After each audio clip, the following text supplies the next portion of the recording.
jump off him, and it'll be an opportunity here for Canada for an early set. They got a chance to play this one quickly. Messi's a little slow to get out to put some pressure, but still wouldn't be surprised to see Canada take this one short. Jacob Schaffelberg has been involved in both goals Canada have scored. That Canada teams from the past would have crumbled mentally against Venezuela, losing the lead the way they did, going to a shootout. And remember, it was just days removed from seeing Tajon Buchanan, one of their star players, break his leg in practice. But he has been so thrilled with the mental strength that they've shown. Can they show it again tonight in what is once again Buenos Aires North at this Copa America? And fights his way through. Schaffelberg's on the far side. The ball got slowed up. Jacob Schaffelberg trying to find an angle. Blasts it over. First shot of the game is Canadian. It was good work initially from Kyle Larin to get the ball with his back to goal, able to turn and find a quick ball to Schaffelberg, who has been one of the standout players for Canada in this tournament. But I'm going to end up talking a lot about this throughout this game. That ball, again, it got caught up. It slowed down. It's stuck under Schaffelberg's feet. He's trying to get the shot off. And you just wonder,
CONMEBOL, the Confederation Sudamericana de Football, who are putting on this Copa America. We expect we'll see him tomorrow night in Charlotte for the other semifinal between Colombia and Uruguay. They're surely watching this game in their hotels in North Carolina. You see just 2 prior meetings, including that opening game just over 2 weeks ago. Argentina's won both. Canada yet to score a goal, and that one will peter all the way out. It's Ronaldo, the real Ronaldo, the original Ronaldo, who is here in New Jersey tonight.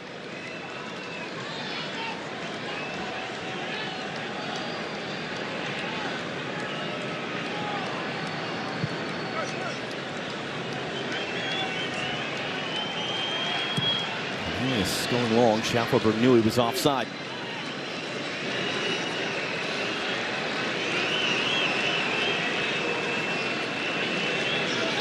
Definitely a different type of atmosphere as when we were here for the Chile game 2 weeks ago. You had a lot more sort of what we would think of as the traditional supporters, a lot of chanting and singing.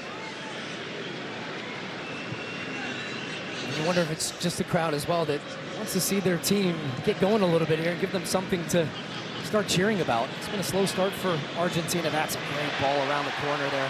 McAllister for tagliafico for Julian Alvarez. Tagliafico deck behind the play. Advantage played. Alvarez, De Paul let it go. Montiel put it right at Larea. And now what's the outlet in these moments for Canada? David and Larin can't combine to create a counterattack. A lot of conversations behind that play as well, with Rodrigo De Paul going over to the referee about that foul. He played advantage and did the right thing. But that's how Argentina can find some success. It's that first pass or two through the midfield, out of pressure, out the other side where they can get matched up 1v1. Because right now, the same thing as the first game, and it looks very similar shape-wise from Canada. Compact in the middle. They don't want to allow Messi to have space to get turned in behind their midfield, running at the back line. And then they want to do this. They've gotten out of pressure, and almost Kone trying to find Alphonso Davies in the attack. But as soon as they win possession, Canada, just watch. Schaffelberg takes off. David takes off. Larea, they want to try to play vertical and very quickly. Johnston in for Larin. Lovely touch for Jonathan David, trying to run inside Tagliafico. Stood up there by Lisandro Martinez, and it breaks down. That's an area of the game Jesse Marsh really felt that they did have the advantage. Getting their athleticism, getting their speed into the open spaces in those moments. Di Maria from Messi. Running at Cornelius. Back in for Lionel Messi! Puts the shot wide. And here's a great example with Canada out of shape. They turn the ball over. Di Maria spins wide. That leaves space inside for Lionel Messi. Now you have to get 2v1. Eustachio is dropping a little bit deeper there to try to get pressure. He's coming out of that midfield position. Messi holds his run, has space at the top of the box. Bombito comes out and goes through his legs and just drives it past that near post. They had a game-high 6 shots taken against Canada in the opener. Game-high 5 chances created as well. It was a very different-looking Messi that we saw Thursday night. Just the 1 shot against Ecuador. It was 2 weeks ago in this building. He suffered a little injury to the right sort of groin area, top of the quad. As Christian Romero goes down. To your point, John, just 32 touches for Messi in that game against Ecuador, which is the lowest in a match since he's got 90 minutes for Argentina since 2011. And we were talking about, didn't quite look himself, didn't have that burst of speed, it wasn't as involved in the play. And even after the game, after he missed the penalty, he talked about being angry. And you wondered what version of Messi you were going to see tonight. Already, he's got 6 touches through 13 minutes. He's going to pick his spots as this game starts to open up and the spaces there. But I expect to see him being a little bit more proactive than he was against Ecuador. Because the conversation has been, okay, Argentina have to learn to play without him. He's going to retire eventually. They have other ways they can beat you. But is it actually the case against Ecuador? Did they get lucky in that game that Ecuador didn't beat them in the final seconds? It was still a game that Argentina dominated, but we'll get back to that in a second here. So here come Argentina. They dominated that game. They just didn't finish off chances, and that has been the way in which they've played throughout this tournament. Hasn't been the best version of Argentina, but yet they still keep winning, they keep rolling. And it's always a great sign of a good team that can win while playing ugly.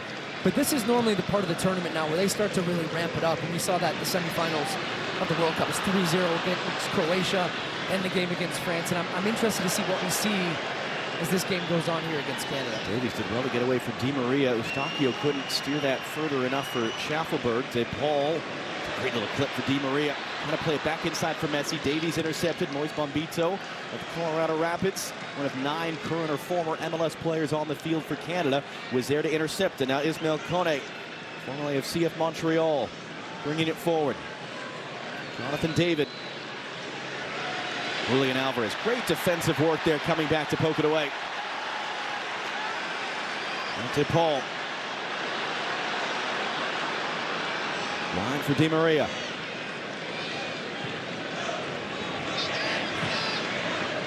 Now Di Maria once more. McAllister running to the center, is meant for Messi, and it's an important sliding interception from Derek Cornelius. Already just there, great work from Kone. I thought that was going to be a foul. He's not going to get it. And he's pretty furious. That was right in front of the 4th official as well. Yeah, it's hot. And late. Di Maria on the turn. Montiel to the outside of him. Gonzalo Montiel. Mostly coming off the bench at this tournament, but given the start tonight, here's Messi to pick it up. Messi clipping it forward for Julian Alvarez. Too far. Maxime Crépeau's there. Last couple of minutes, Lionel Messi, interestingly, was making those little runs in behind. 3 different times he saw Cornelius coming inside with him, spun, and was looking to run beyond the last defender. That time drops off. Now he gets on the ball because of that running. He's opened up some space for himself. But I just wonder if they feel, watching the tape against Canada the last time, they can still find room in this game by running beyond that back line.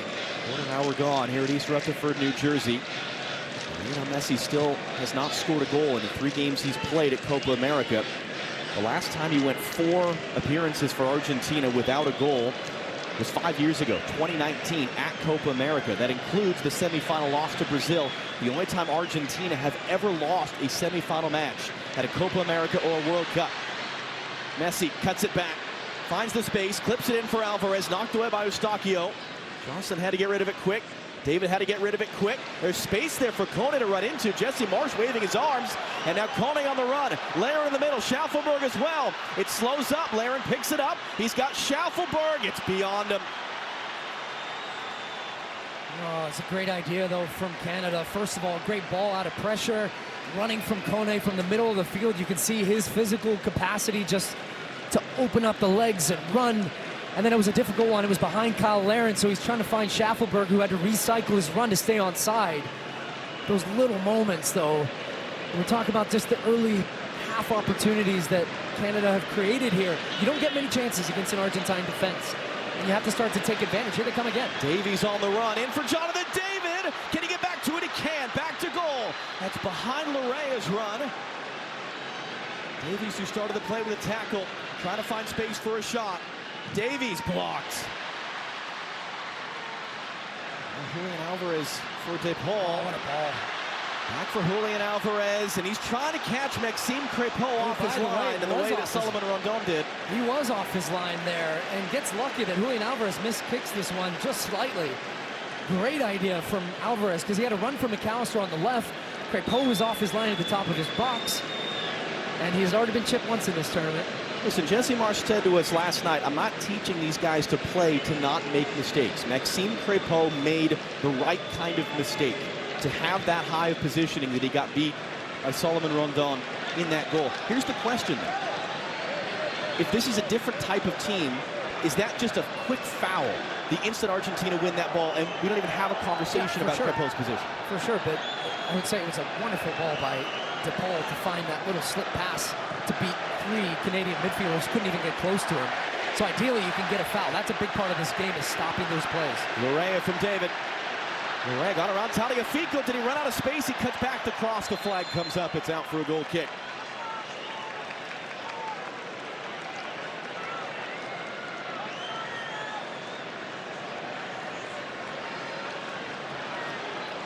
The second semifinal at the Euros tomorrow on Fox. The Netherlands against England, who will advance to face Spain in the final Sunday in Berlin. Coverage starts at 2 p.m. Eastern, 11 a.m. Pacific. Live on Fox. Spain's men in the European Championship final less than a year after Spain's women won the World Cup. And it is Spain's men of 2008 to 2012 that have the claim of the best, at least in the modern era, team in men's international soccer when they won back-to-back Euros either side of a World Cup in 2010. That is the level Argentina are trying to reach if they can win back-to-back Copa America titles either side of that World Cup in Qatar. It would be those two teams thought of as the greatest of all time. Brazil's claim with the 3 World Cups in 4, but they never won a Copa America in the 60s or the 70s with Pelé. No discussion that's going to be if Argentina can find a way to get this done. Eustachio overhits it.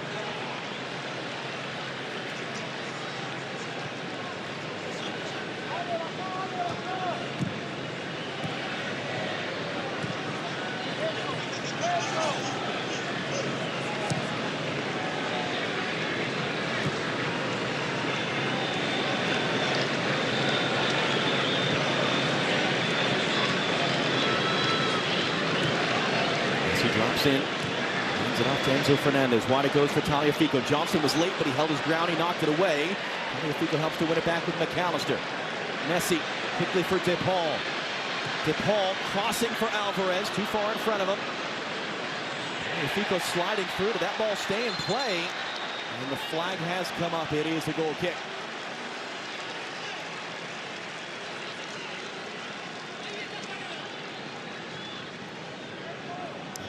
Of Chile, a referee tonight here in the Meadowlands.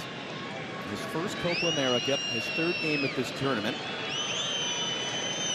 His first ever international game was Argentina as Copa America champions beating European champions Italy. Remember that game 2 years ago, the Finalissima.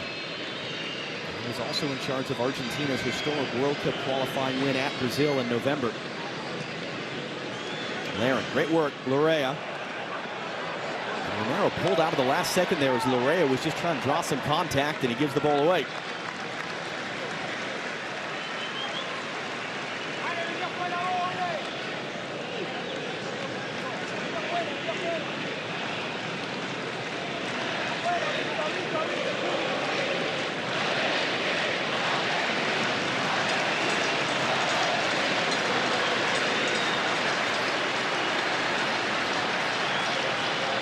Interestingly, right now, the build-up for Argentina. Look at Alexis McAllister. It's just off your screen, the bottom left. He's pulling out wide. Julian Alvarez is actually coming into the midfield, and Enzo Fernandez ends up being the deeper player. They're trying to draw the Canadian players, at least in the middle of the field, trying to get them moving and creating a numbers advantage for Argentina in that central area where Messi can come underneath, Alvarez can come underneath, and then they're running behind. So as the game is slow, they're trying to keep those 2 central midfielders for Canada honest, and if they're not, they're going to get space and turn, and then they've got 2v1 in the wide areas. Like that ball is just a little off there. They were looking for Di Maria on that first one. That was the right type of pocket that they're looking for. Oh, long for Lorea. He takes a big hit from Tagliafico. Jesse Marsch is furious. He wants a whistle. He's not going to get. Let's see if that becomes a theme tonight or not.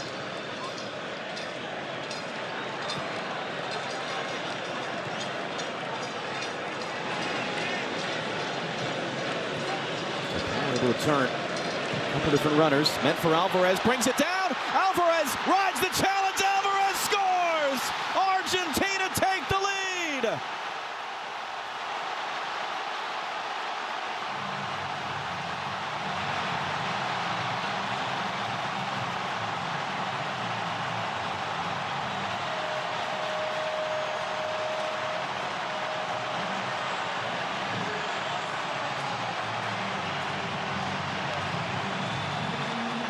Well, it's the running off the ball from Julian Alvarez, but it's too easy for De Paul there. He gets turned in space, and now you've got everybody from Canada staring at Rodrigo De Paul, and Julian Alvarez says, thank you very much. I can time my run. I'm looking right along the back line. Bombito gets turned inside out. First touch is phenomenal. Gets in behind him, and now he's got the advantage, because if Bombito fouls him here, Denai of a goal-scoring opportunity. He's off the field. He pulls his leg out at the last minute, settles himself again, and then just rolls the ball between the legs of Maxime Crépeau for the opening goal for Argentina. And just how quickly the game goes from a slow build-up, methodical, and then boom, it's one pass into De Paul. He gets turned and finds Julian Alvarez, and that was the big key. That was the difference in that first game as well. If you don't have pressure on the ball, you can't have that high line because the attacking player has the advantage. He finds it there. And a man that was benched in the last game gets the start in the semifinal and delivers for Lionel Scaloni and Argentina. Well, he scored their first goal in the opening match. That was early in the second half. By the time he broke through. And what a great problem it is for Lionel Scaloni to have multiple options in that forward spot that are each trying to outdo the other. And it was interesting during the celebration as we were watching those replays how many Argentine players came over. Lionel Scaloni actually was on the field. Really big tactical conversation they were talking through there, using it as a hydration break and a little reset timeout. Now how do Canada respond? Argentina took the lead right about that same time of the game against Ecuador Thursday night, but they couldn't add a second. Johnston, that's the challenge of McAllister. Johnston, can he get a cross off? Inside for David, Laren's touch, knocked away. To Paul, taken back by Bombito.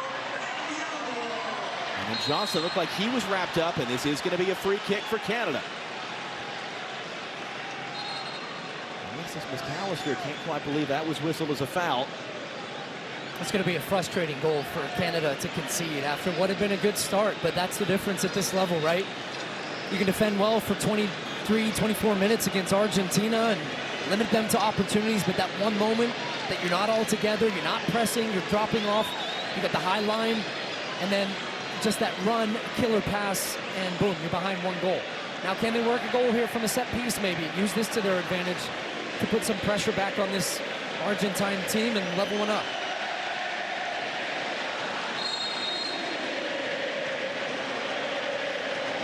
Starkia fakes it. Davies hooks it in. Romero got the header out. He's been able to reset backwards for Richie Larea. And for Alistair Johnston.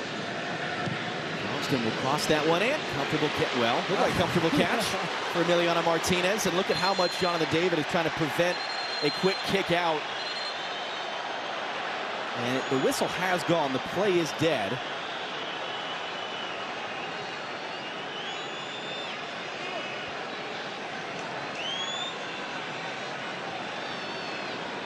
This is the review of the offside line. What do you think, Leon?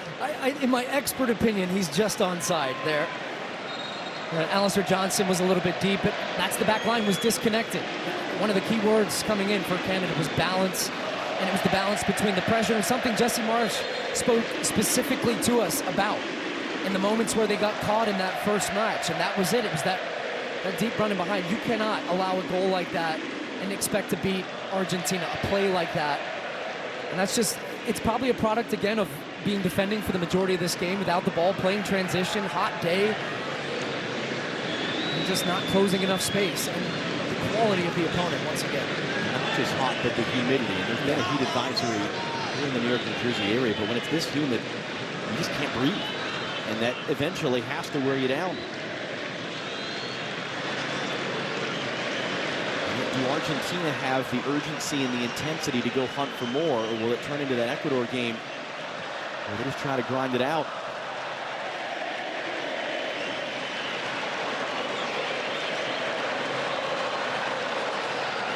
Copa America's second semifinal tomorrow in Charlotte. Uruguay against Colombia. Winner of that against the winner of this Sunday night in Miami. Coverage starts at 7 p.m. Eastern, 4 p.m. Pacific on FS1. Colombia tying their own national record, 27 games without a loss since a defeat to Argentina, February of 2022. Worked by Bombito to track back there on tagliafico. Uruguay in the Copa America semifinal for the first time since 2011. That's the last time they won it in Argentina. 15 titles each. It'll be a terrific game in Charlotte. A terrific final, one way or the other, with the last four that we have at this year's Copa America.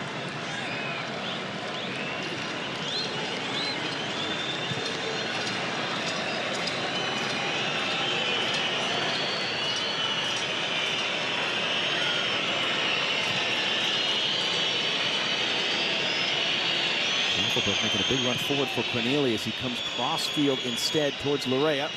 Tagliafico able to chest it back to Emi Martinez. Decision making right now for Canada in possession. Argentina's giving them some space and time on the ball, and some of the running off the ball has been really good from Kyle Larin, from Jonathan Davies. Schaffelberg constantly testing Montiel, pushing him back.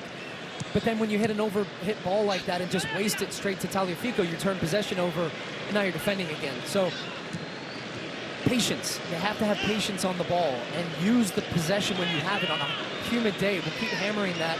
It's important to use the ball and to give yourself a little bit of a rest as well in possession.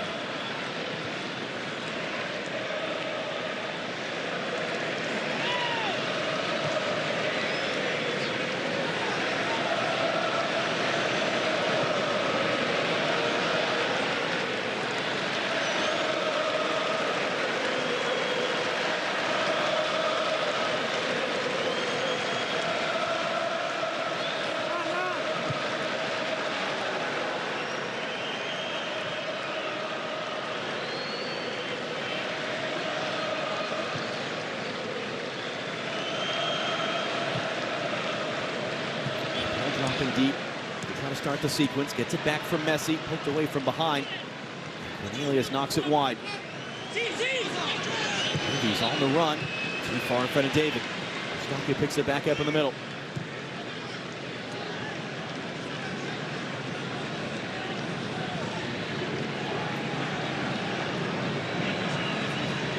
A few times tonight we're able to hear the Canadian fans. A good thicket of red up to our left in the top deck.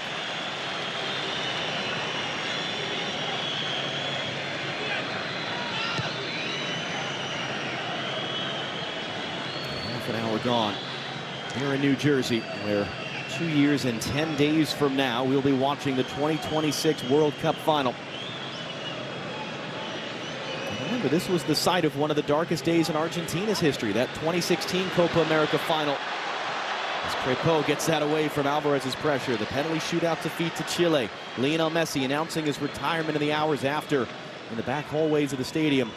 The third straight summer final defeat for Argentina. How different it feels now. And instead of the serious faces, big smiles on most of the Argentina players at every game of this Copa America as they walk out. That was Larrea sliding through on Tagliafico. That was meant for Schaffelberg too far. And Di Maria was back to help. But it has not felt like an Argentina team at this Copa America that feels an intense amount of pressure right now. Would you? How would you compare what you've seen from them as compared to even 3 years ago at Copa America, where they had one? Well, they just look so confident and comfortable in the way in which they play. And you think about Lionel Scaloni and just the way he's able to seamlessly make changes to a team and plug and play midfielders and drop the leading goal scorer in the tournament, bring on another guy who starts for Manchester City, scores a goal. But you can probably see a yellow card here, yeah. Jonathan David coming in on Romero, first yellow of the night.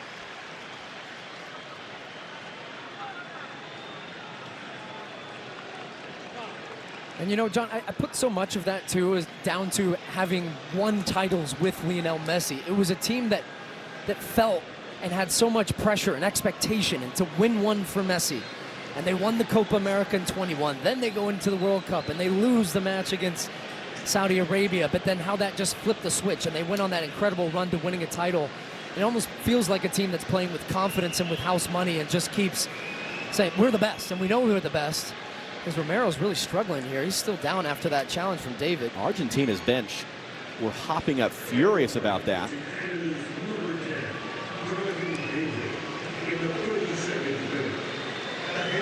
Incidentally, with the differences in yellow card accumulation here at Copa America as compared to the Euros, it's reset after the group stage. So there are a couple of players who, if booked tonight, would be suspended for the final. We've tended in recent years to see tournaments change their yellow card accumulation such that you wouldn't see a player suspended for a final. Look back at the goal. Sometimes it's the best place to go with a finish, through the goalkeeper's legs, because they're trying to make themselves bigger and extend and cover as much space as possible, and then you often just see strikers do this. He has a quick little look up before Crepeau comes charging off his line. He's trying to close down the space, and as he does, the timing of that finish from Julian Alvarez was so good. Wasn't the cleanest of strikes, bobbling a little bit, but it was the right spot, and the timing of the run is what made it so good. And he cued that pass from DePaul. As soon as he sees DePaul turn in midfield and there's no pressure, boom, he makes the run, makes himself available, and then gets in behind just so quickly, that burst of speed. 5 holes, they would say in hockey. So Romero will continue. It goes long quickly. Davies miscontrols it. Di Maria gets there, trying to catch Crepeau. Had the look, had the open net, put it over. Just such a great idea from Angel Di Maria. Alphonso Davies takes his eye off it, it goes under his foot, and Crepeau is expecting him to take a touch across Davies, and he would have caught him as McAllister wins the ball back. Here come Argentina again. Johnson's pass out was blocked. DePaul muscled off it. Argentina bench wants a foul they're not going to get, but the backtracking from Tagliafico wins it back as DePaul is slow to get up. And he's gingerly getting back to his feet.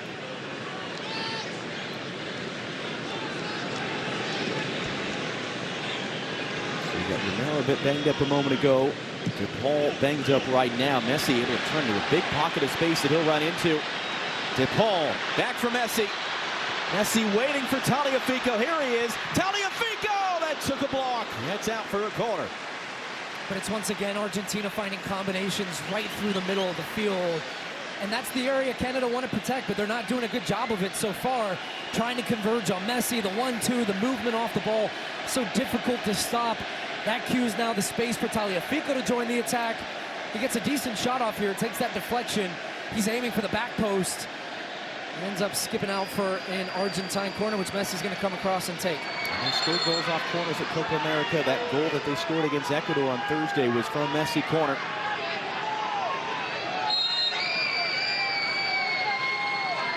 All-time assist leader in Copa America history. They'll swing this one out and deep. It's knocked back in. It's on the outside of the net.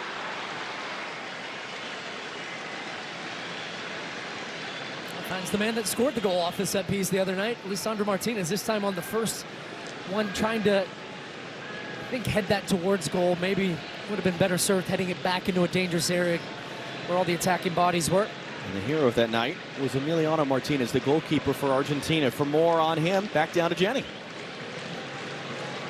Well, John, we, of course, hear Messi chants all the time, but you know what else I'm hearing all night? Dibu, Dibu. That is the nickname for Emi Martinez, a nickname after a popular Argentinian television series. And I asked Alexis McAllister about Martinez, what makes him so special. He described him to me. Head that towards goal. Maybe would have been better served heading it back into a dangerous area where all the attacking bodies were.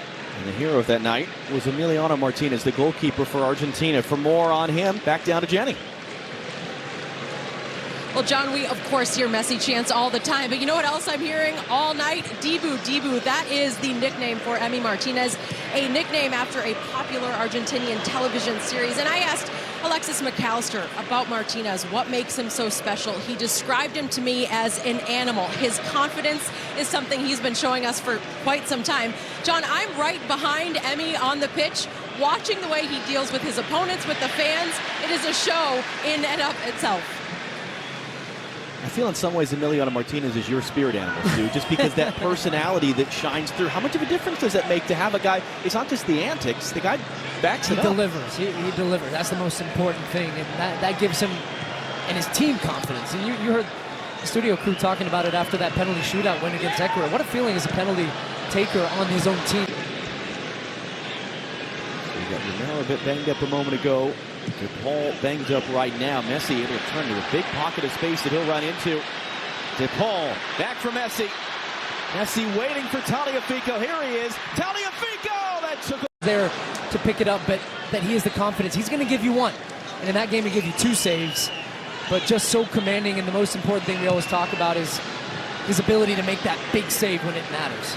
And he holds it in from Schaffelberg's cross.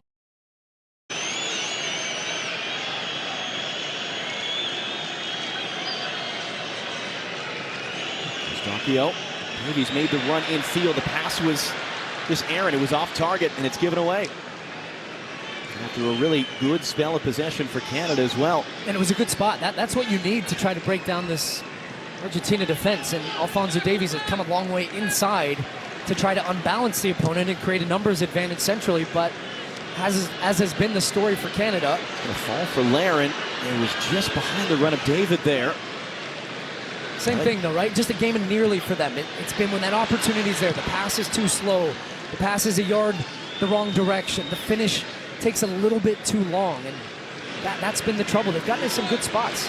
Alfonso Davies running now, and he couldn't dance his way through DePaul. It's picked up by Schaffelberg. His cross is overhit though, and another example of exactly what you're talking about.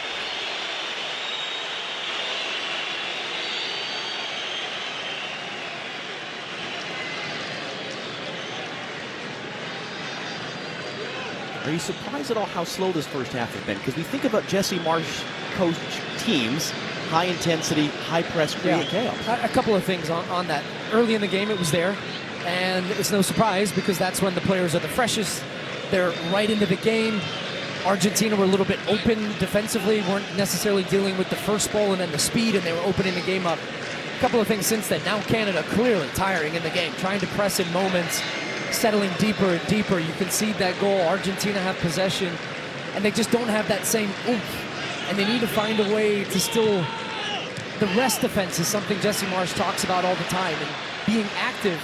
But right now, they look like they're chasing shadows defensively. Di Maria back for Messi. Messi, is he fouled? No, no call from the referee. Kone picks it up, and the referee, it bounced off of him. Now, he should blow the play dead. And what he's saying is because it didn't change possession, no, now he's going to come back. We've seen a couple strange moments from referees of just the basic administrative parts of refereeing, not like subjective, is it a foul or not. And the fact that Pierre Amaza didn't immediately, having that ball hit and blow the play dead, is interesting. And also, that should have been a foul for Messi there. You saw Eustachio didn't get any contact on the ball, kicked out Messi's right foot. He's letting the referee know how he feels about it.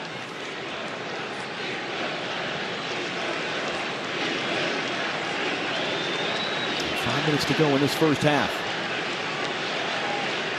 And speaking of Messi, all that talk about his touch count the other night, he's already at 21 touches. He's created 2 of Argentina's 5 chances, and another mistake in the back there. But the running from Julian Alvarez has been phenomenal. Just never stops. It was Johnston. And he's going to be open here if they can find him. And Bombito, each thinking the other. We're going to get that ball is where this all started from. Larrea just bumps off Alvarez there.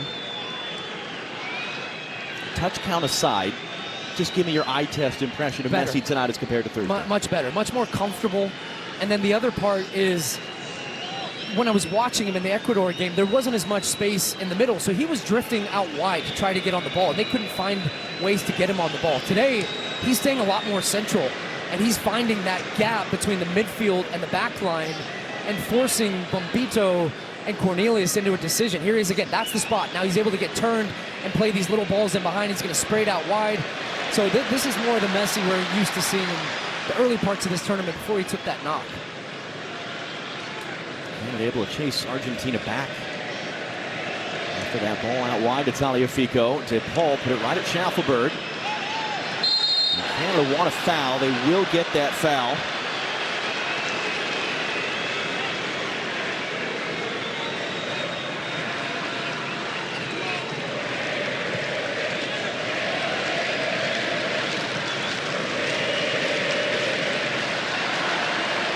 Johnston clips it forward. Larrea was coming to him. Do any better out there, running and running and running to play the style that they want to be effective against Argentina. They know it's in transition, but they just don't.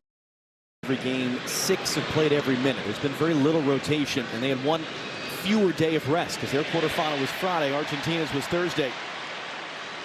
That's a good example right there, though, again, right? And Jacob Schaffelberg, one of the most dynamic players for this Canadian team. Ball turns over, he's got the ball, he comes inside and just gets hounded off it there by Argentina, and then boom, they're back in possession, hungry, hunting again to try to find that second goal. Messi is still, Cornelius is all the way up trying to shadow him, hands him off to David.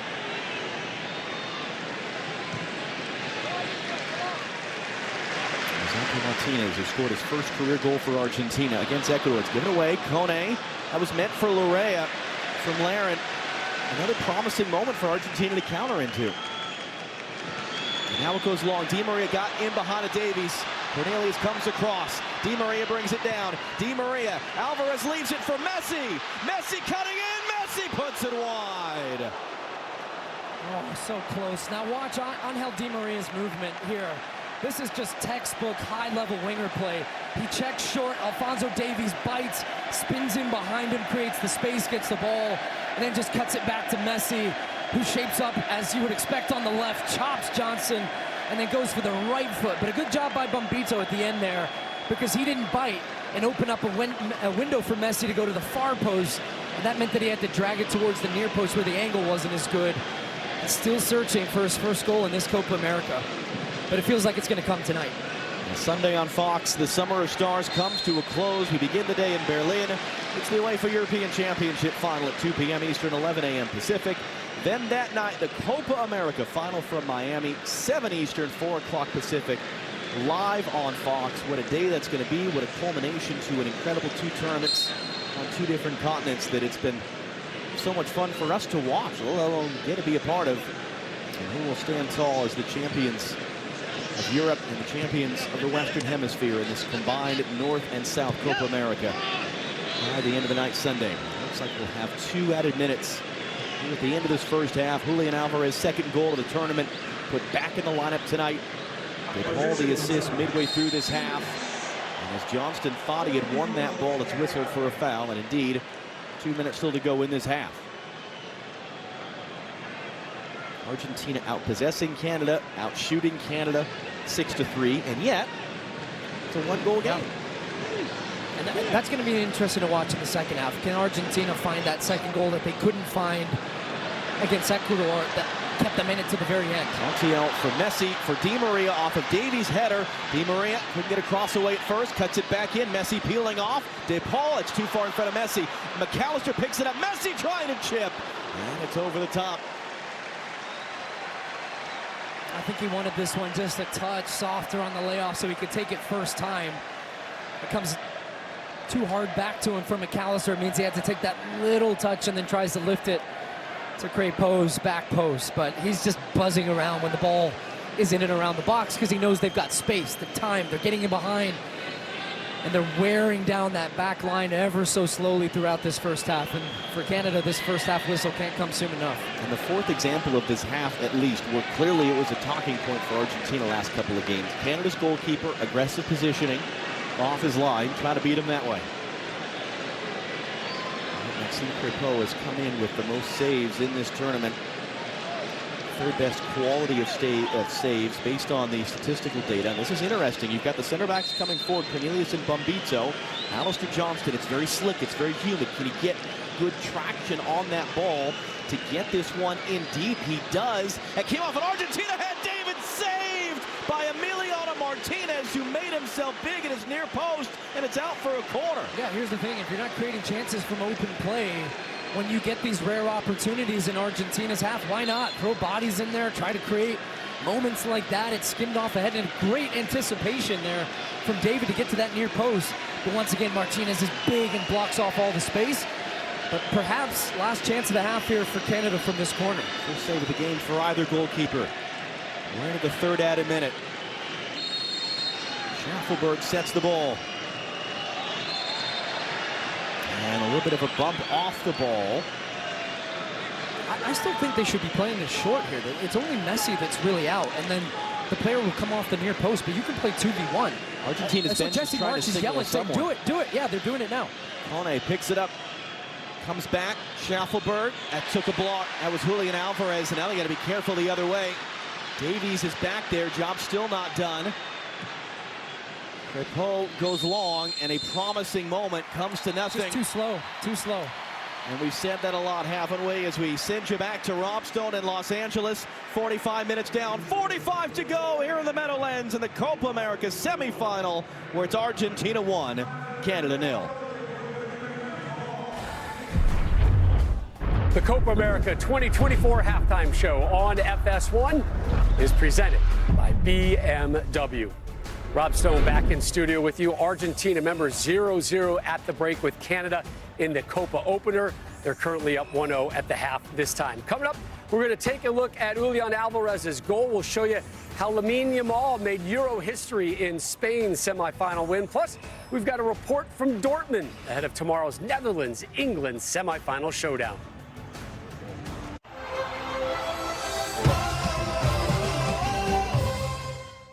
The electrifying BMW i4 with an impressive range and the unbridled performance of over 500 horses. Featuring the latest technology keeping you seamlessly connected. It's no wonder J.D. Power has named the BMW i4 #1 in ownership experience among premium electric vehicles.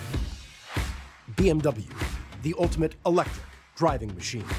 Lease the BMW i4 eDrive 35 for $449 per month through July 31st. Eat like a king who's on a budget. 3 tasty options, fries, drink, and nuggets, all for $5. Wait, that can't be right. Just confirm that that's the real price. BK, have it your way. Hola. Maybe a different beer? No, michellob ultra. Okay, be right back.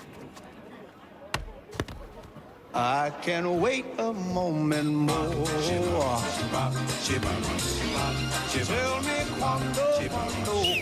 Mr. Messi! Say it's me that you adore. Michelob Ultra, superior light beer. People who come to Cricket stay with Cricket. I'm a full-time artist and business owner. I love that Cricket helps me share my artwork, create content, and stay in touch with customers. Nationwide 5G is a beautiful thing. Smile, you're on Cricket. If it's always been a dream to go to Paris,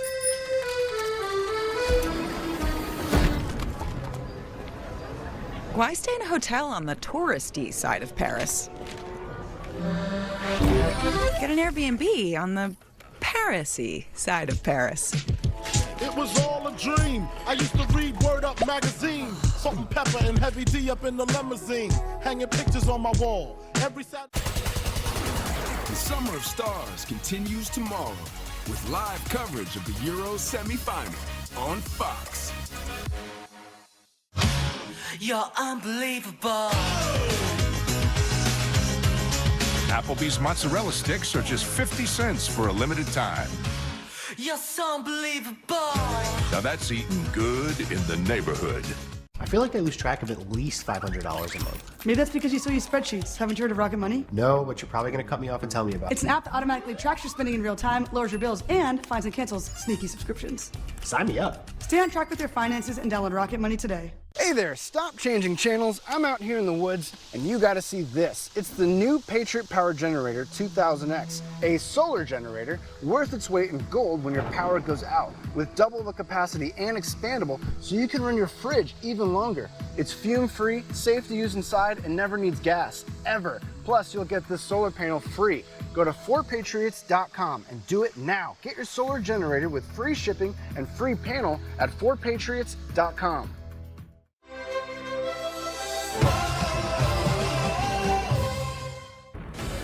Julian Alvarez got the nod for Argentina tonight ahead of Golden Boot leader Lautaro Martinez, and Alvarez certainly repaying Lionel Scaloni's faith. His goal has Argentina up in the first of our 2 Copa America semifinals. Glad you're back here with us at the half. Rob Stone, Clint Dempsey, Carly Lloyd, and Alexi Lawless back here with you.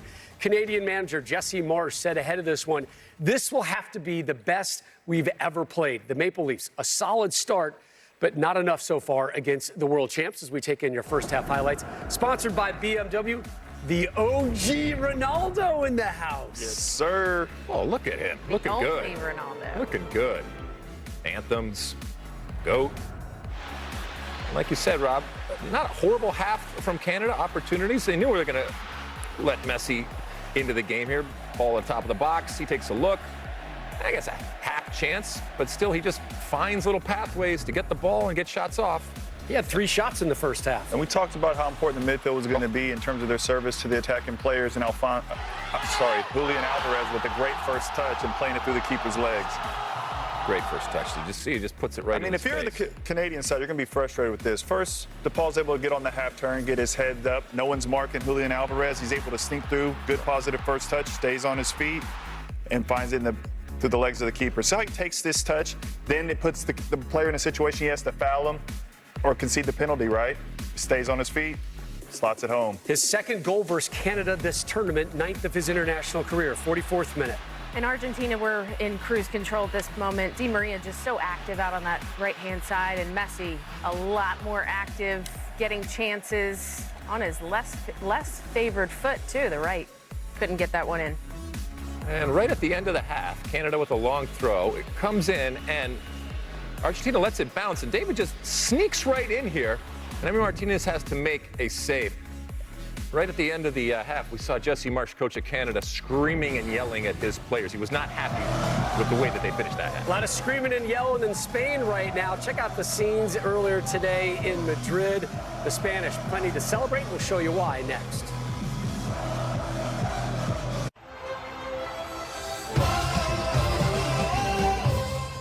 Some people think that eating Taco Bell va contra las reglas de los latinos, like there's such a thing. There is. Y yo soy la que las escribe. So what do you think of this? Si te gusta Taco Bell, come Taco Bell. Nice. We could have planned this a lot better. Viator lets you book over 300,000 travel experiences. Wait, there are guided mountain bike tours? Yeah, and tons of traveler reviews. I guess it could be worse. Yep. Oh. Oh. Regret less. Do more with Viator. Some of the most brilliant minds in business. No, not you. Or you. You auto-track business income and expenses with QuickBooks. And you pay all your employees easily and accurately. And you have a business bank account with market-leading APY. Get the full picture of your business on one platform. Intuit QuickBooks. Now get 70% off for 3 months. No matter what rituals you have, con T-Mobile, asegúrate you are ready for the game. ¿Pelo listo? Listo. Get 4 lines of unlimited with international calling included for just $30 per line. Ready? Dois beijos, ¿tá? Dos beijos. ¿Están en el auto? Obvio, como siempre. Además, you can save on every plan versus Verizon and AT&T and get 4 Samsung Galaxy S24s with Galaxy AI on us. Estamos ready.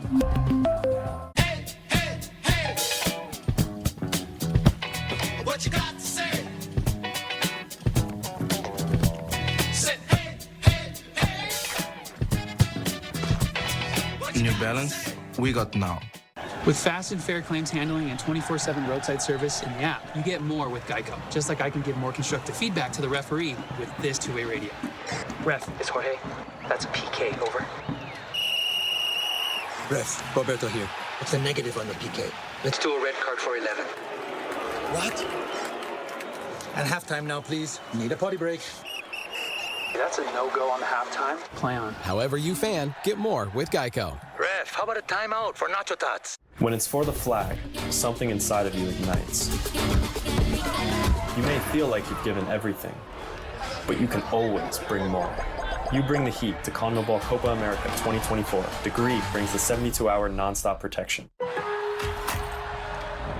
He's on the run! Cool as a cucumber! Beautiful wall pass! Brilliant!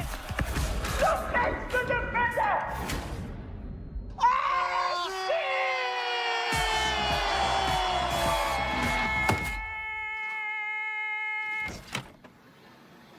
Linda asistencia. Lowe's knows what a great assist can lead to. Join Lowe's Rewards for our greatest assist yet. At Papa John's, we start with better. Like our fresh, never frozen dough made from 6 simple ingredients. And our dough can save you dough. Get 2 or more Papa Pairings favorites for just $6.99 each. Order now on the app from Papa John's.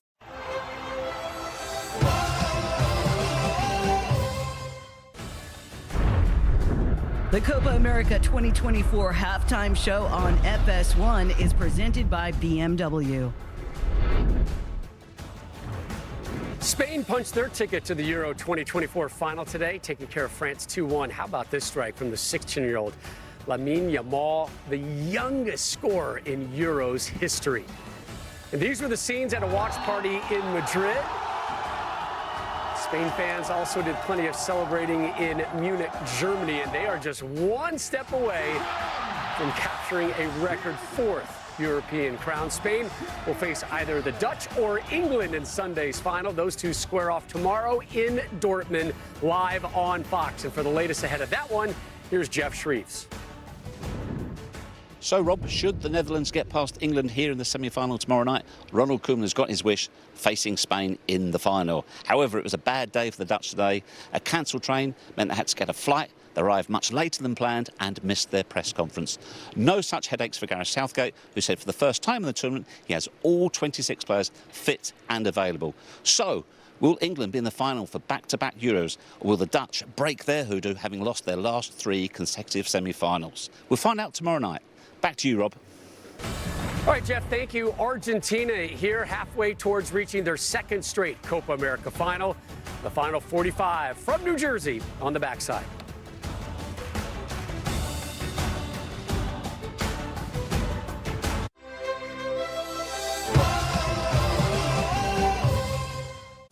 I'm a bee, and I bumbled my way into your car. Buzz. But this hive isn't big enough for the both of us. Boo!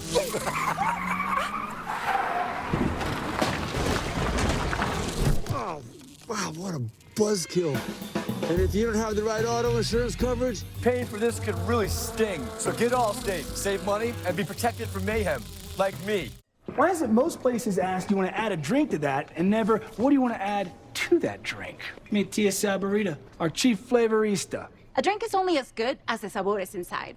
It's all about finding the perfect combos for any given moment. Like when the waiter says to enjoy your food and you said, you too. Grape Escape. When you're trying to carpe the dia. Rainbow the slush. When you get the ick. Lemonade cream cooler. When you're in the market for a new babysitter. Okay, inappropriate.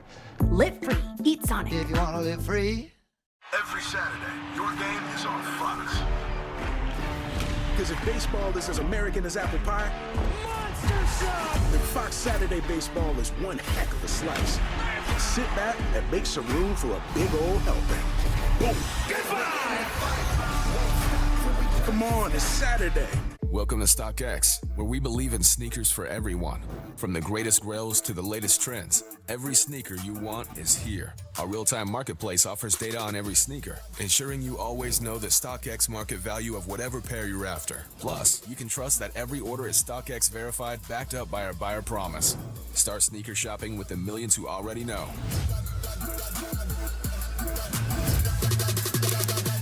Shop now at Stock. Why is it most places ask you want to add a drink to that and never, what do you want to add to that drink? Meet Tia Saborita, our chief flavorista. A drink is only as good as the sabores inside.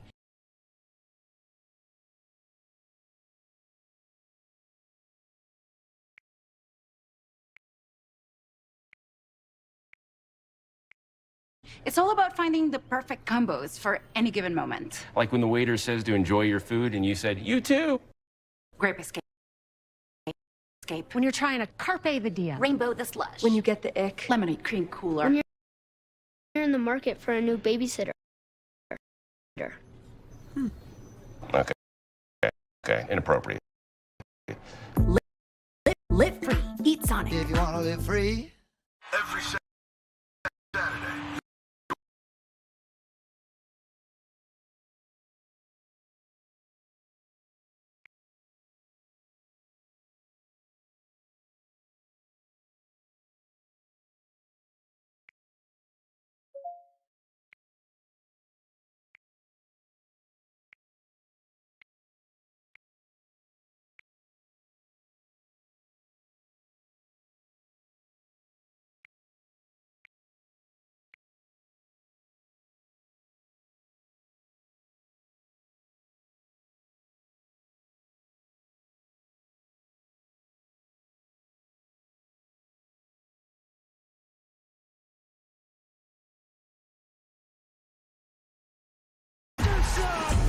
Saturday baseball is one heck of a slice.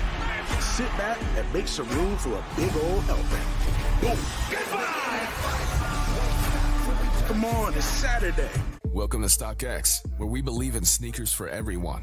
From the greatest grails to the latest trends, every sneaker you want is here. Our real-time marketplace offers data on every sneaker, ensuring you always know the StockX market value of whatever pair you're after. Plus, you can trust that every order is StockX verified, backed up by our buyer promise. Start sneaker shopping with the millions who already know.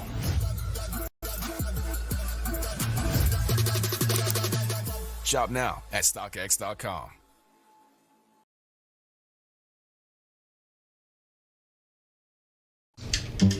Dad, are you certain this is gonna work? Nothing to it. Are you for imprint certain?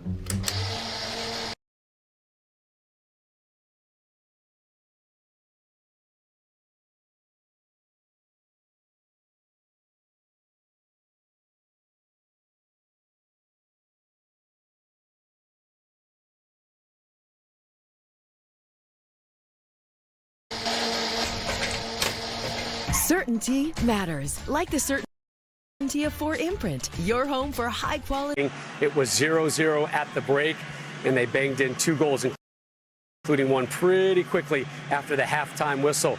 Alvarez, the game's goal scorer, came in the 22nd minute. Argentina up 1-0 and 45 minutes away from a Copa America final. For the second half call, once again, John Strong and Stu Holden. And Rob, never before at a major tournament have we paid more attention to how long it takes teams to come out for the second half than this Copa America. 4 coaches suspended, including Lionel Scaloni, partially at the public behest of Jesse Marsch. It was about 16 minutes that it took Argentina, a minute late, to actually take the field here. No changes from either side. Stu, you've been hearing that conversation. We saw Jesse Marsch angry as he went off. Argentina, can they pull away? Is it going to be like Thursday where they let their opponents hang around and are at risk of that stoppage time goal against? It's an early foul there. Julian Alvarez going down. What do you expect to see your second half? Well, this is where it becomes very important, first 10, 15 minutes of this second half, for Canada to let Argentina know, hey, we're still going to give you a game here. Because if they just start this second half the way they finished the first half, this is going to be 3-4-0 to Argentina. They're going to run away with this game as it opens up straight from the kickoff, ball around the corner. Julian Alvarez gets it. Bombito fouls him. Set piece opportunity for Argentina. And I think they're going to want to find that second goal just to kill any type of momentum and see if we get a response from Canada, from Jesse Marsch, because you know that was a pretty heated halftime discussion after what we saw from him going down the tunnel. Messi and DePaul over the free kick. Everyone back to defend for Canada. Messi will clip it in. It's meant for Romero, looked like just under hit. Di Maria there to pick it up. And they applied a ton of sand to this field. They did not water the field. That from up here looked like that ball was in play. The entirety of the ball has to cross the entirety of the line. And now Jesse Marsch is going to get warned by the referee. No, I'm with him on that one. I think that ball was still in from Schaffelberg. But the humidity here is such that it looks like there's kind of a haze. Yeah, it reminds when me you of being look at at the light standards. Hibachi grill, and you've got all that smoke and steam coming at your all over. This place is cooking, and you can see that. It's worn on some of these players as the game has gone on. You've had 15 minutes to rest now. If you're Canada, can you come out and can you get some pressure on the ball and create moments in transition? That's how they're going to score a goal. Argentina have never been beaten in their Copa America history when they lead at the half, but they don't have to be beaten tonight. It can be a tie after 90 minutes, and we go straight to a penalty shootout. Each of these teams advance in a penalty shootout in the quarterfinal round. Is long, Schaffelberg and Chase. Just kind of hit a dead spot on the grass, it looked like, and Romero had to quickly catch up to it. Eustachio knocked away as Davies played it inside. Kone comes sliding through. It comes off his face, but that's going to work for Schaffelberg. Back for Ismael Kone. That was knocked away. Good work by Enzo Fernandez, it was, tracking back defensively. What can Canada do in the spells of possession they have?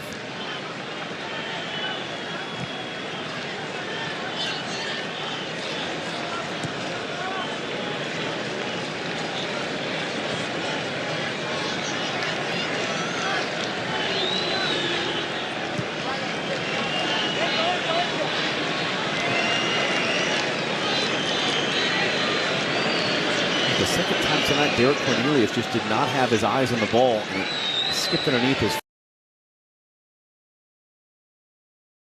foot. Only under immediate pressure, able to find the pass inside for Eustachio. He gets hit as he gets it away for Alphonso Davies. Davies on the run. Canada coming forward. Davies, it'll come all the way across to Richie Larea. Larea's first touch pulls him wide. He's got Johnston in support. Johnston's cross in. That was in between the options. Eustachio picks it up. Eustachio under hit for Alphonso Davies.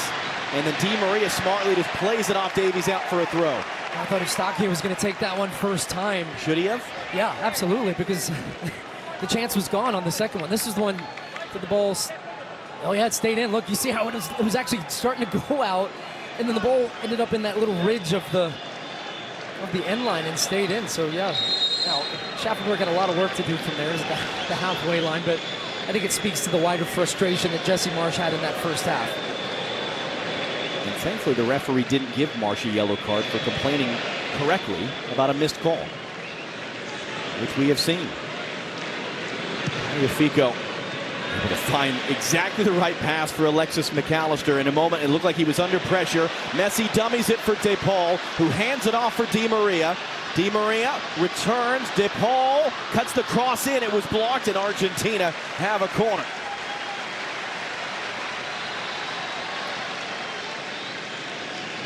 And all of that from what looked like maybe a promising moment with Canada, creating some pressure high up the field.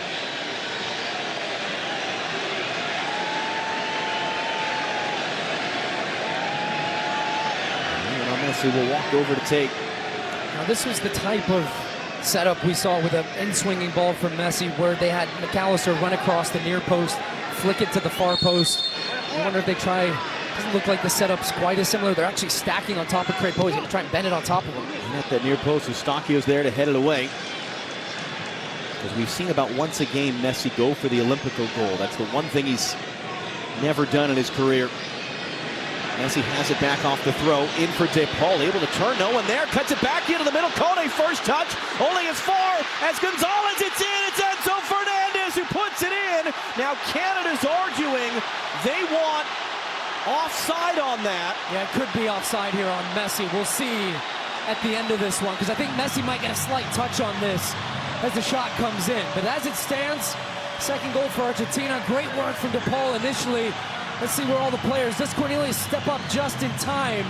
We'll get a better look from the 18 cam as we look down the line, but just good work from Fernandez. He has so much time and space here. There's the little touch from Messi. That might be Messi's first goal of the tournament. It might be. We yet to see a definitive look down the line to see if he's onside or offside. He doesn't even seem entirely convinced at this point. But wow, how much time did Enzo Fernandez have in the box there to open up his hips and get that shot on the goal? No pressure from Canada on the ball. And it comes off them just playing the ball down the side. So here we go. Let's run this one back. Does Cornelius step up in time as that ball comes off here? No, it looks pretty clear like not. Let's see when it leaves his foot. He recognized he was deep. He was the man that had to stay with DePaul. Now he's trying to quickly get out and get in line with that last defender as well. They're going to just make sure with the lines, but it looked to me that that's a goal, and it is. Yeah, Lionel Messi with his first goal of the tournament. How about that? Exactly how we all thought it was going to happen as well. So Enzo Fernandez will get the assist to Messi.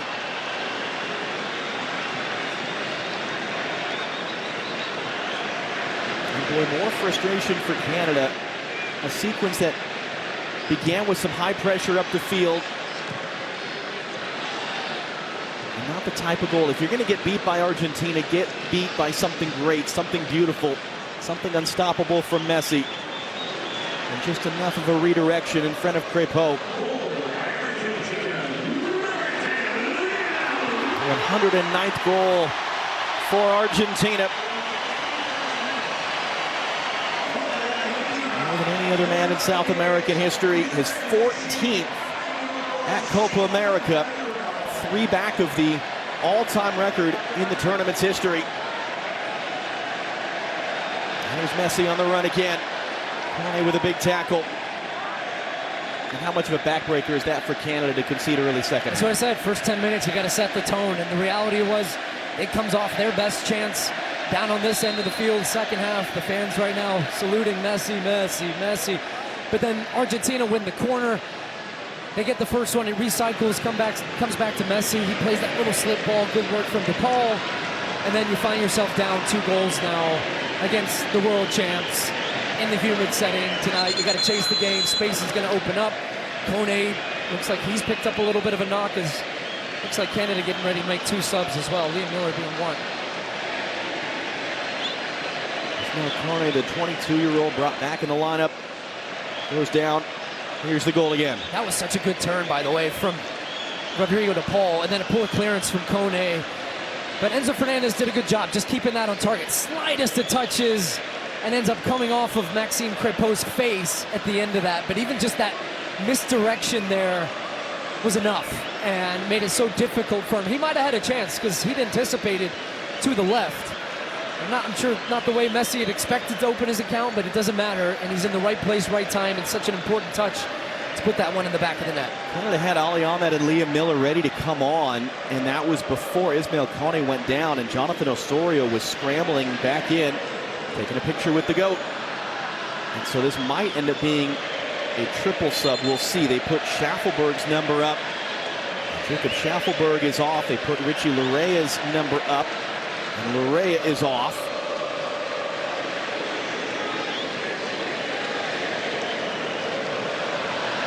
Who began the tournament as a starter, Ahmed of the Vancouver Whitecaps, who was a late add to this roster.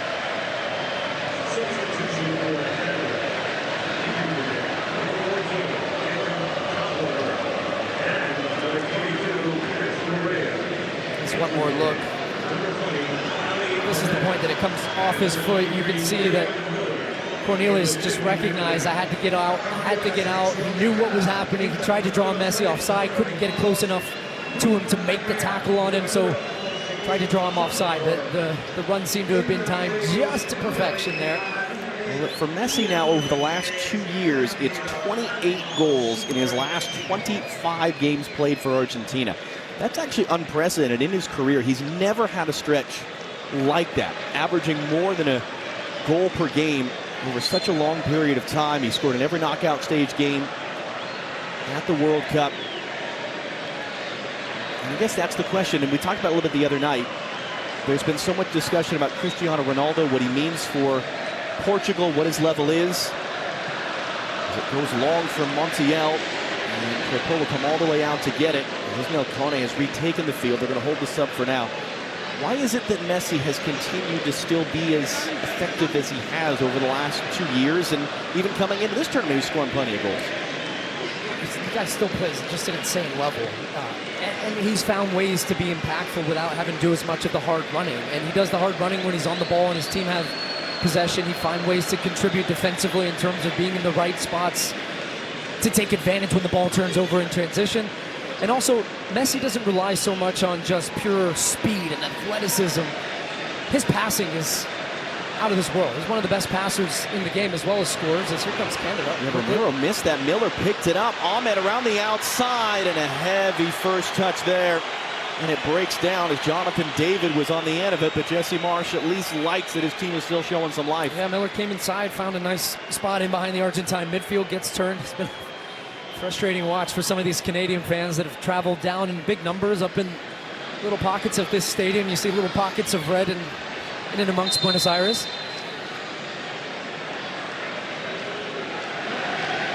Even to the fact that the music that they play at these games is very much Argentine music. It's not even necessarily a pan-South American playlist. This is a home field advantage that has been created in every possible way for Argentina at this tournament in the U.S.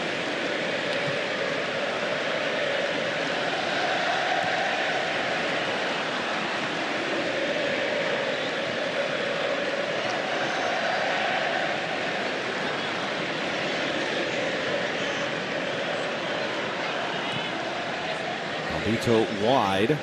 Ahmed looking on McAllister.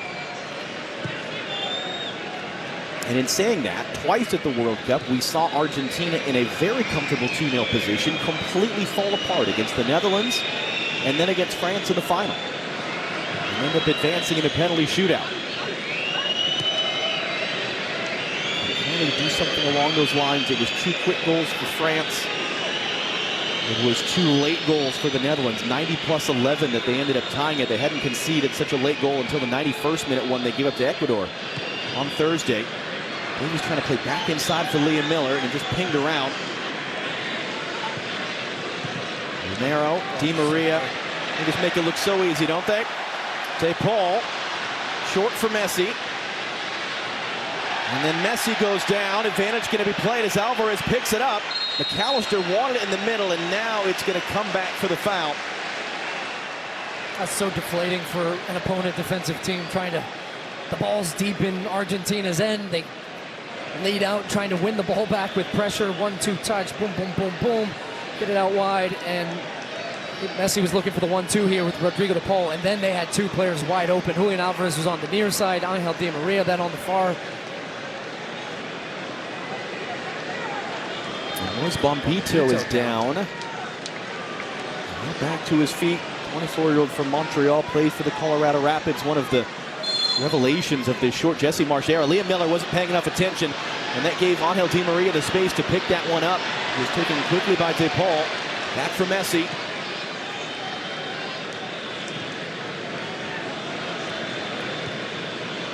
In between pass, Laren picks it up. He's got Jonathan David running through the center. It's swept away though. Christian Romero alert defending. And then Ali Ahmed commits a foul, trying to win it back. Did you say earlier how many just almost moments for Canada tonight? Yeah, that one too. The Argentina do such a phenomenal job across the field when that ball turns over, how quickly they react. So that's an underhit pass, but look at the reaction.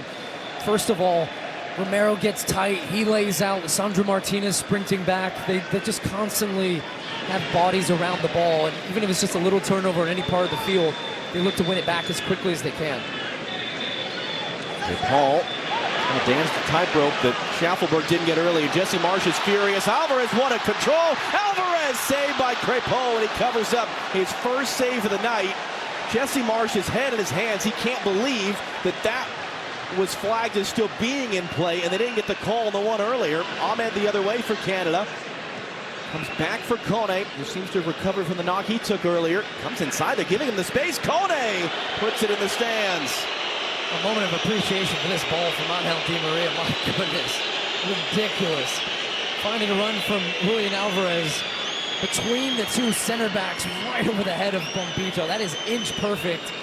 It takes it a little too soon here. The first touch, phenomenal. In front of him, off the outside of the foot. That second one is in a good spot as well, but just a little slow that he had to slow up his run there to take that strike. And as he put his head down, Crepeau had set himself. Ends up being a save. It's right at him, but what a ball from Di Maria, my goodness. Alvarez will miscontrol that one out. The second semifinal of the Euros tomorrow on Fox. The Netherlands against England, who will advance to face Spain in the final on Sunday in Berlin. Coverage starts at 2 p.m. Eastern, 11 a.m. Pacific.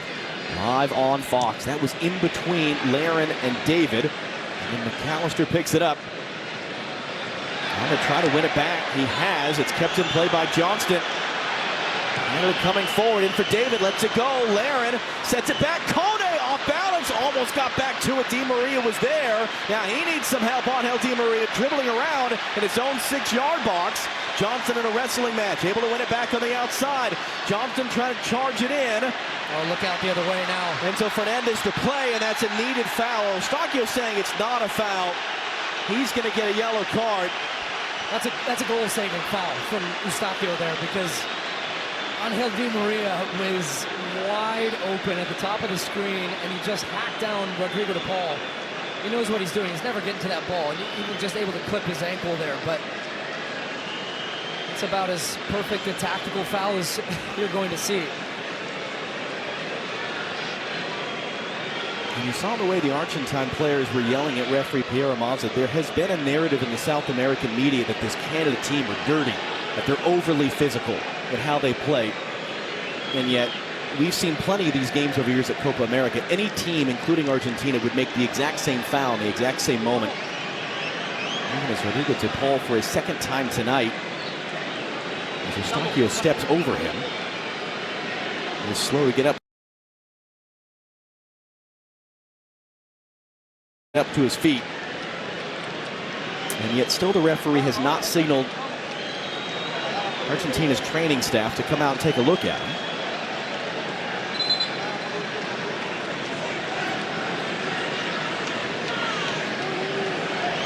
Canada will make a substitution.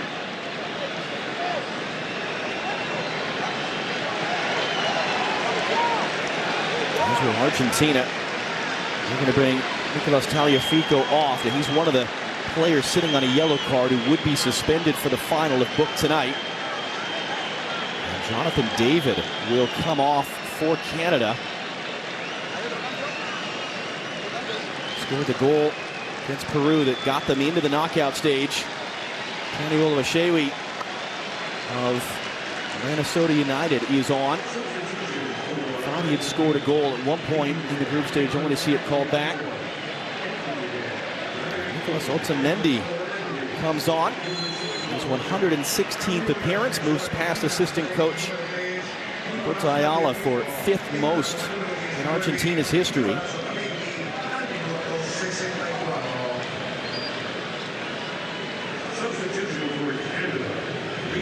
Lisandro Martinez out to the left. 5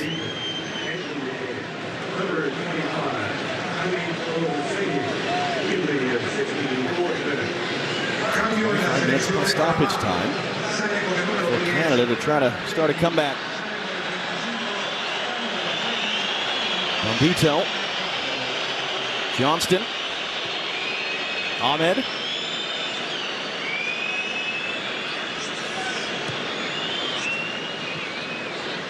For Kone. Kone will take the space in front of him.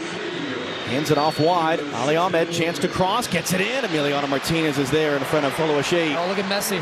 Trying to go quick, Messi on the run, and that's the aggressive positioning that Jesse Marsch wants from Maxime Crépeau. Whoa. And 2 big thumbs up from Jesse Marsch on the bench as Crépeau snuffs that out. Now Liam Miller running the other way. Miller trying to cut inside, lost his footing, lost the ball. Davies, oh, that's a tough tackle that he takes. Alphonso Davies is hurt. He's down behind the play, yelling out for the training staff. Argentina come the other way. Messi on the run, knocked out by Derek Cornelius. And the concern right now is for Alphonso Davies. That was a crunching tackle there. Came in on Davies. He had the ball down in the corner, and Jesse Marsch somewhat sarcastically there. There it is, Montiel. No, it's a good tackle. Davies actually ends up getting his leg caught between the legs of Montiel as he makes that challenge, but it's actually his step and his momentum took him into that. It was all ball. He seems to be in an awful lot of pain right now. Another look at the goal. Came out to Enzo Fernandez there. A bit of pressure from Messi initially that forced Kone into that poor clearance, and then just the slightest of touches. I don't think there was enough on that. I think Maxime Crépeau was going to be there had it not been for that touch from Messi that took it past him. That ends his 3-game goalless streak. Now, the training staff from Canada are signaling to the bench still to hold as Alphonso Davies is getting checked out here. I don't think they're saying that a change needs to be imminent, checking on that right leg of his. And Davies is such a remarkable story. Born in a refugee camp in Ghana, his parents had fled the civil war in Liberia. And there's an alternate reality where Alphonso Davies, that's his life in Africa, living in a refugee camp, just trying to find a way, as long as so many other millions of refugees do. When he was 5, they won the opportunity to migrate to Canada, first in Edmonton, then the Vancouver Whitecaps spotted him.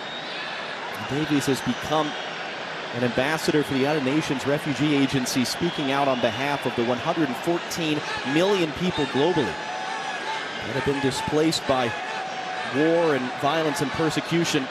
I don't know if the upside-down Canadian flag was intentional as a sign of distress or whether that fan just didn't realize it. But he has become one of the biggest stars in Canadian sports, maybe the best player on this particular continent. And he is still in a lot of pain right now. as Canada will play with 10, and a huge conference of Canadian assistant coaches around Jesse Marsh trying to figure out the pathway forward. Down 2 goals in the Copa America semifinal. As Colombia and Uruguay watch from their respective hotels in Charlotte ahead of tomorrow night's second semifinal. Davies being allowed back out, still moving very gingerly. Yeah, it's going down now, though. Yeah, trying to run it off, but he got his right leg caught in between Montiel's as he laid out on the ground, tried to run it off, tried to come back on. And also, yeah, they're going to have to make a sub. They've only got 1 window left, too, Canada. Biello so there. That's probably the conversation, too, with Jesse Marsh and his coaching staff saying, look, we got 1 window, we've got 2 subs left. We got to go for both now. And that wasn't a foul. That was just, it's unfortunate bad luck in your mind. I think so, his leg got caught the way it did.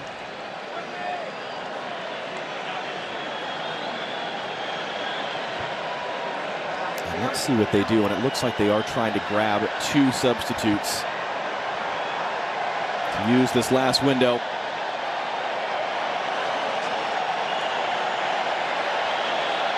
And the wave makes its way around here at the Meadowlands.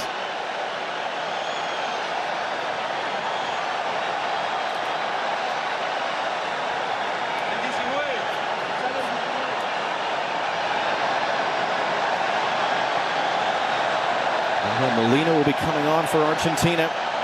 Jonathan will now come on the field.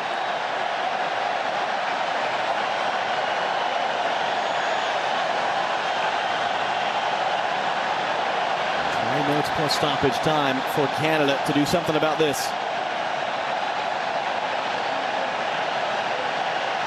That's a good wave, by the way.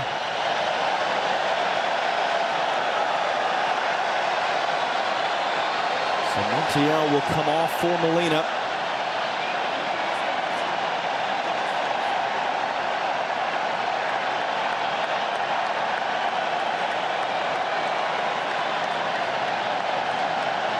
Looks like it'll be Mathieu Chouanière who will be coming on for Canada, along with Osorio. As the final 2 changes that Jesse Marsh can make in the last substitution window.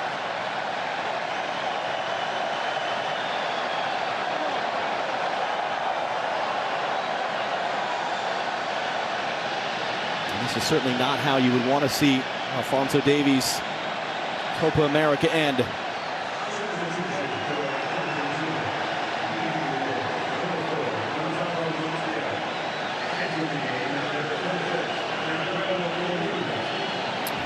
There's a lot of stoppage, too. We haven't seen the highest numbers of stoppage at this Copa America, so I'm interested to see what gets added at the end of this game in terms of added time, and then also now how this shuffles the pack for Canada. Do they switch up the formation a little bit? Maybe go to 3 in the back. Looks like Ahmed's come to this near side for now as a left back, so you're going to see him getting up and down from that position. It's the other role that he's played with the Whitecaps. So Chouanière and Osorio are on. Jonathan Osorio's 77th appearance for Canada, 8th most in team history. Long-time servant for both Canada and Toronto FC, their all-time appearance leader. And then Chouanière of CF Montreal, just his 4th ever appearance for his country and his 1st at this Copa America.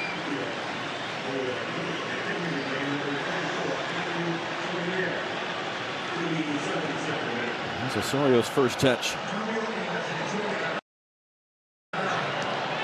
What's the pathway back for Canada? 20 minutes of change. How do they create goals out of this? I think at a point you've got to start to take some more risk and putting more numbers into the attack, maybe a little bit more direct at times, dumping some balls in behind, trying to squeeze the game up. They've got a number of attacking players on the field. Ahmed's taking a very aggressive positioning on this left-hand side. And what that's going to do is it's also going to open up space for Argentina in these transition moments. So I'm curious to see what as well Lionel Scaloni does. When do we see Lautaro Martinez? When do you see that change for Julian Alvarez up front and just giving them more speed and an ability to take advantage of those opportunities? And then this becomes important. I would be getting people in the box right now instead of playing that one short and sticking a set piece in there and try to make something. That seems like a bad decision to make, although they've worked something out of it here. Chouanière from Osorio. Laren right at the edge of the box. It's waved away by the referee, and then Tronier commits the foul, just knocking De Paul down.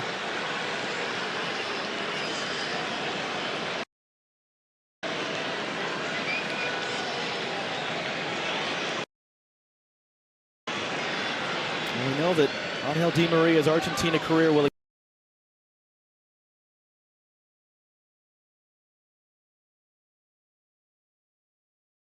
years old. You mentioned it. He obviously will be retiring from international play after this tournament, but it's worth pointing out just how special the relationship is with Messi. They have gone through the same ups and downs with Argentina. They have won the same amount of titles. Di Maria said following their World Cup win, playing with Messi has been the best thing that has ever happened to my career. What a career for Di Maria as well. As we talked about the other night, it was thought of as this wonderful moment for Messi, this great redemption for Messi, just as much a redemption for Di Maria to get these 2 titles. He scored the winning goal in the Copa America final 3 years ago. That one's just beyond him. He scored in the final at the World Cup as well. Goal. And if Messi's going to get the obvious headlines, how would we sort of summarize and eulogize Angel Di Maria? His 20-year career for Argentina. Yeah, one of the best to do it for Argentina, for sure. And his consistency over a long period, and a guy that's played at some of the biggest clubs in the world and is part of that supporting cast that we continue to talk about with Lionel Messi, and has been able to deliver in those big moments when needed. And look, he missed out on the final in the World Cup in 2014 because he had an injury right before that, and so he didn't have an opportunity to be a part of that game. And it was even a question if he was going to start the final in 2022. Scaloni started him on the left-hand side. He scored such a great goal to kick off that game for them, and has been excellent throughout this tournament as well. 1 hour to go with the Meadowlands. Canada conjure 2 goals.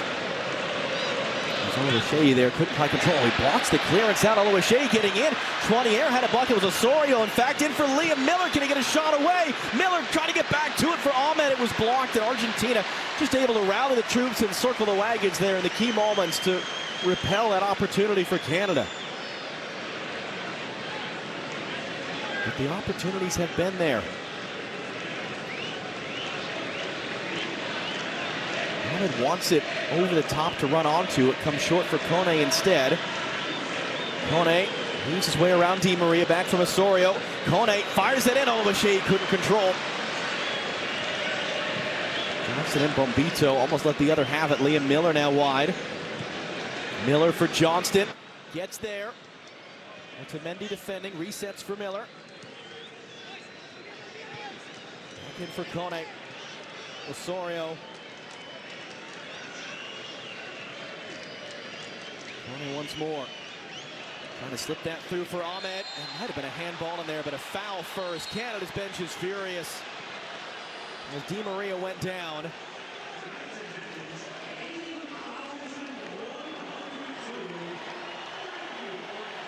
Well, it's filled in. It was late arriving.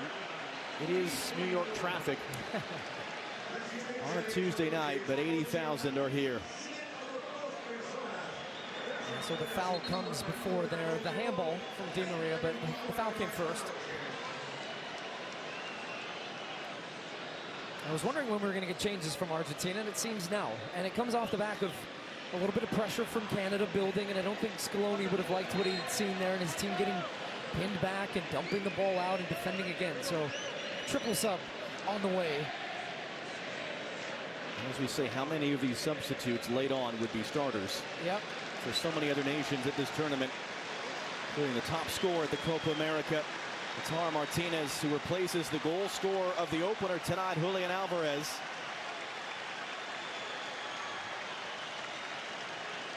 Nico Gonzalez and Ezequiel Palacios are also coming on. You think about subs still in the attacking part of the field, so you have Gonzalez coming on, who's going to be able to run. AWK Martinez now fresh legs up front. Di Maria coming off. And he'll get the curtain call.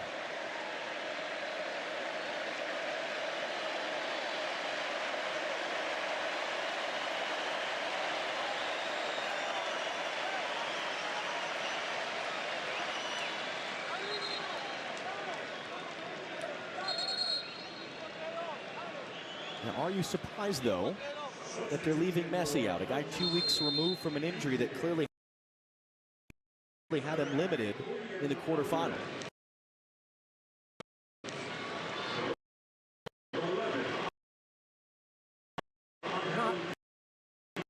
Not really. Look, I mean, maybe, but I'm sure that's a conversation normally with Lionel Scaloni and Lionel Messi about.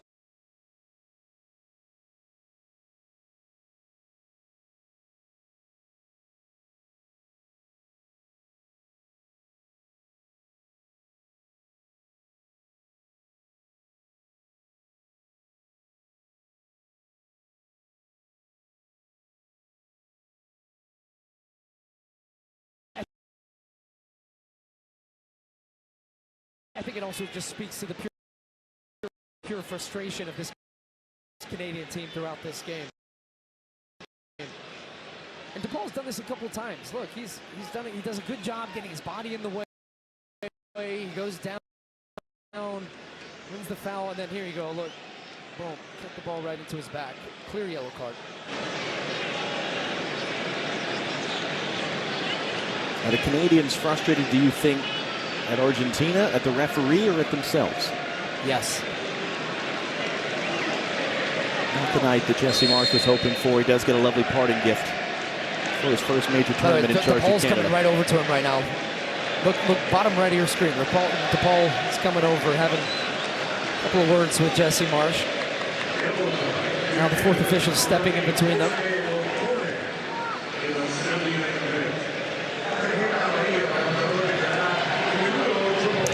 Martinez will go. Oh, it hit the sky cam. You don't see that every day.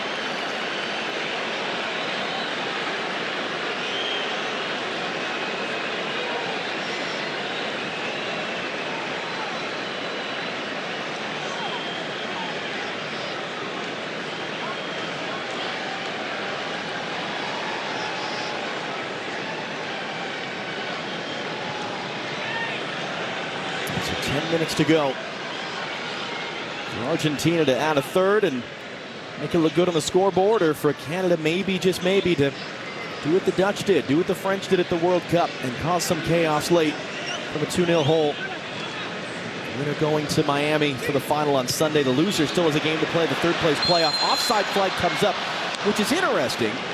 Claudio Urrutia, normally assistant referees have been told to hold that flag. Unless it was clear. It felt like that was pretty clearly offside. It was that he was starting to run and he was like, you know what, that one's way offside. I'm going to throw the flag up. Oh boy, Eric Cornelius badly mishits that one. Tomorrow night, you're at Columbia in Charlotte. Third place playoff is in Charlotte on Saturday. And the final Sunday in Miami. So the teams in the Final Four know they'll have a game on the weekend as well. They're hoping it's the one on Sunday in South Florida. Lautaro Martinez, first touch since coming on. Top scorer of the tournament with the 4 goals. Larin able to hold it up in the traffic. Ali Ahmed now. DePaul shadowing him, in for Osorio. Kone. Joignier for Liam Miller. Johnston all the way wide. They come back inside.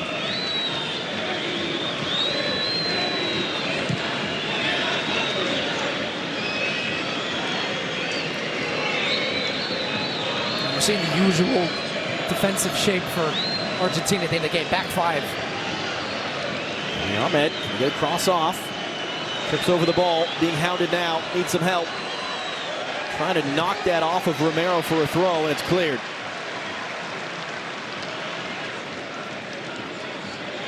And Cornelius, another missed touch, is able to clean it up for Crepeau. What do you think Argentina would have learned from, as we said, blowing 2-goal leads twice at the World Cup? How do they approach these moments differently now? Well, I think you saw a lot of Lionel Scaloni yelling to his team, even just in those last couple of moments. Get up the field, don't sit deep, don't invite the pressure from Canada, which is going to come because they want to try to find a goal and get back into this game. A bit of a pressure there coming. But that's why they switch to the back 5. They still have to find moments to release and find Lautaro Martinez. Gonzalez can push up on the left-hand side when they do win that ball back. But you don't want to just settle back deep and allow Canada to cross and put pressure on, even though there's only 8 minutes plus probably a bigger stoppage number coming here. But that's why even in these moments, they're trying to squeeze up the field and force Canada into some turnovers. They're able to out-muscle Ezequiel Palacios to win that ball back. But getting that second goal was huge. That goal from Messi gives you that 2-goal cushion. And it's not just the one like you saw against Ecuador, and then they find a way to drag the game to penalties, which is where it would go if this game was tied after the end of regulation. And there behind Osorio, he's able to flick it along for Ahmed. There's the cross for Alistair Johnson, who's wearing the captain's armband now with Alphonso Davies off hurt, and that's a great step interception on the outside. Lisandro Martinez. Messi trying to play for Lautaro Martinez, and not able to win it back. 7 minutes plus stoppage time to go.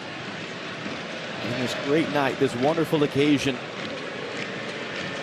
One of the biggest moments in Canada's men's soccer history. How will they go down, if they do indeed go down? Jesse Marsh waving his arms, urging players to get forward.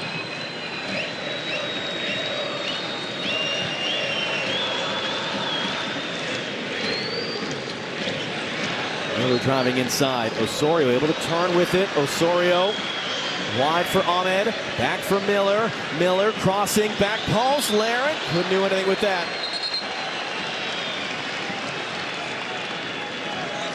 You gotta give him a chance there at the back post. At a height that he can attack it, because Kyle Laren was posted up on Lisandro Martinez there, and he got himself into a good spot.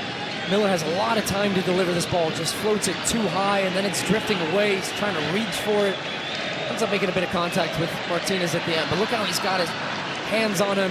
He's got the forearm up, throwing him off balance. Just great defending, especially huge height advantage there for Kyle Laren.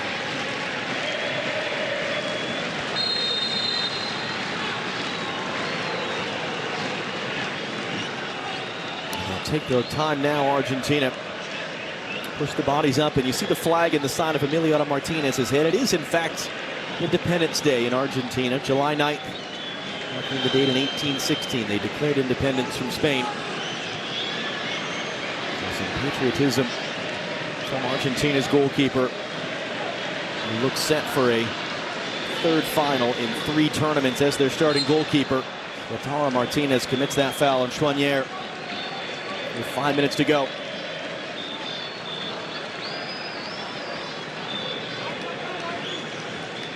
Yeah, declaring independence from the nation that's in the Euro final on Sunday. So,